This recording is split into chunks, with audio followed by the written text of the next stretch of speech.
Welcome to Ratalyst. Today we are looking at developing your self-confidence.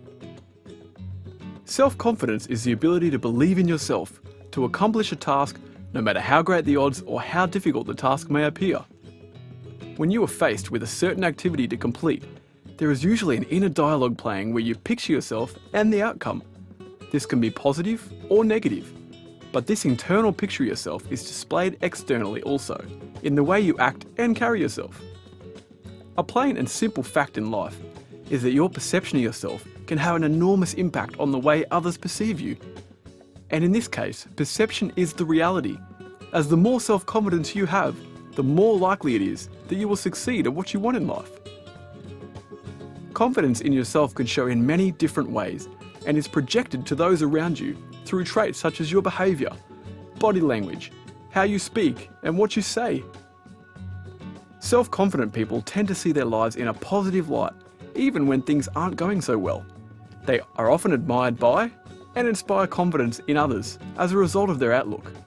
Through their positivity, they believe in themselves and their abilities and are therefore typically satisfied with and respect themselves.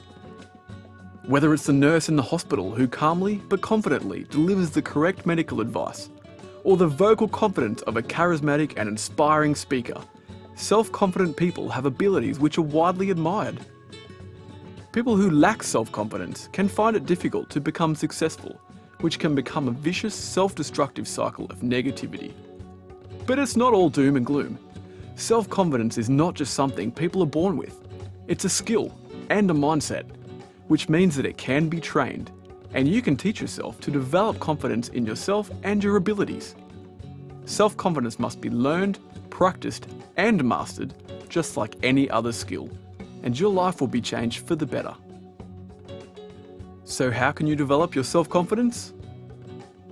It's not just about motivation and getting pumped up for something. We may want to be confident, but that only comes from having been in a similar situation before and being successful. This way we become confident through repetition. Just like when you're faced with something that you've done a lot before and you tell yourself, I have done this 1,000 times. If we haven't done it before, we draw confidence on success from the closest similar experience that we have had.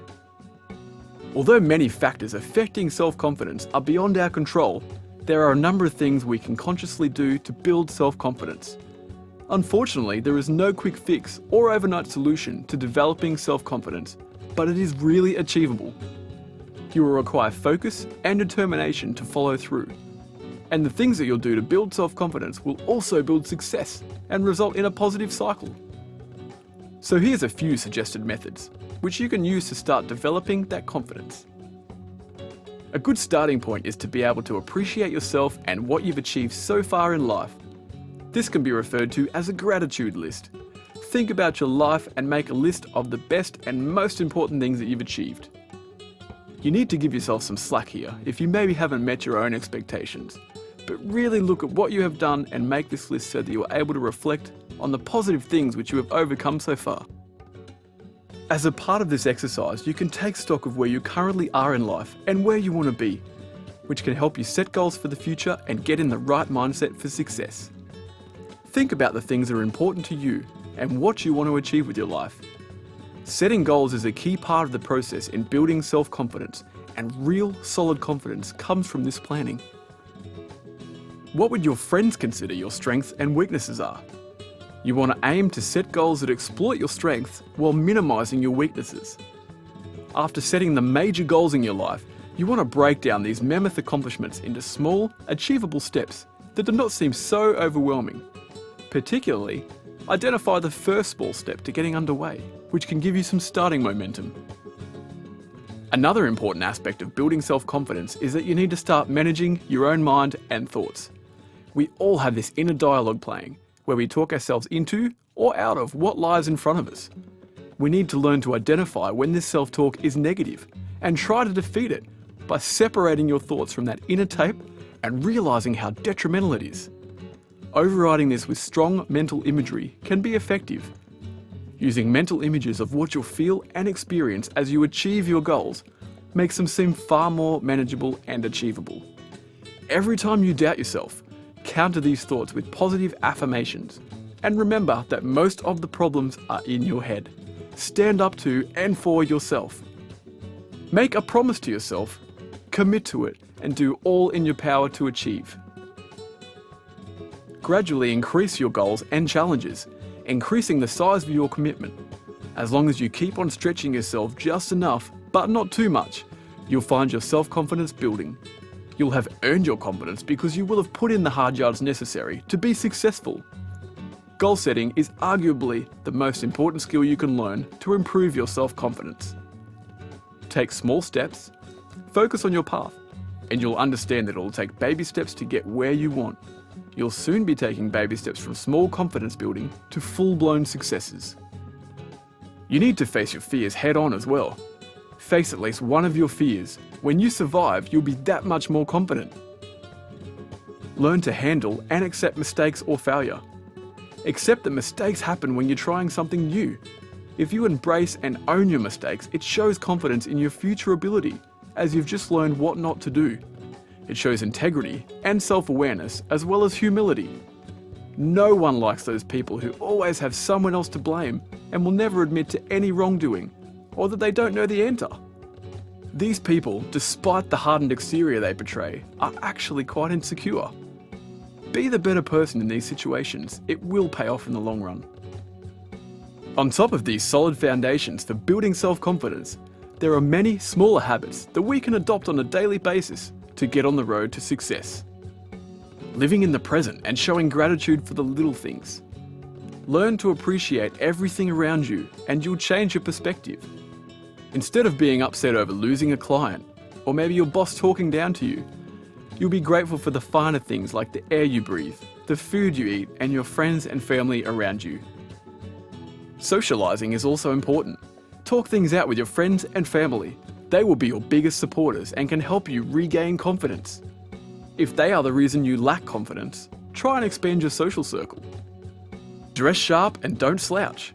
Your posture and the way you carry yourself goes a long way to your appearance and perceived confidence. If you're slouched over, people assume you're weaker. This is how the rest of nature works. Every plant and animal works on survival of the fittest, and you need to look like you're fit. Make an effort to sit up and stand up straight and tall. Dressing sharp can help you feel $1,000,000, which will also help you keep your head up high. And clean yourself up. It's hard to feel good about yourself when you're stained, sweaty, and smelly. Do your best to stay clean, as it's a key to your confidence. To add to the appearance, learning to display a big smile when interacting with people will allow you to exude a sureness that encourages people to perceive you as confident in yourself as well. Your environment also directly impacts your self-perception. So if you're surrounded by clutter, paperwork, and rubbish, maybe put a morning aside to clean up your stuff and get your environment organised. This will allow for a clear, clutter-free mind to focus on your commitment to confidence building. Being an actively engaging person also assures people that you like who you are, and they should too. Compliment other people on anything you notice about them or what they've been doing. Sit in the front row and be seen and heard. And speak up when you have an idea that you think could improve things. Don't banish yourself to hide in the shadows in the corner. If you don't love yourself and sell yourself strong, how can you expect anybody else to? You need to become your own personal commercial when the situation calls for it. Not in an annoying in-people's-face kind of way, but in the way where you present yourself as someone who should be seen and heard. As part of your personal brand, you need to define yourself. Define your morals and ethics. They give the foundation of who you are, and never forget that. You've got a whole bunch of rules that determine what you do, don't do, should do, and shouldn't do. These rules really limit your thinking and limit your behaviour. Tear up your rulebook and notice how free you are to make great decisions. And remember that it's okay to be scared. If you'd already done everything in life, you'd have no reason to be scared. Don't ever think that being scared means that you're not confident. It simply means you're going somewhere new. Embrace that path, face your fears head on, and take those baby steps towards your goals and building your self-confidence. Take control and be the version of yourself that you want to be. You have the power to change how the story ends.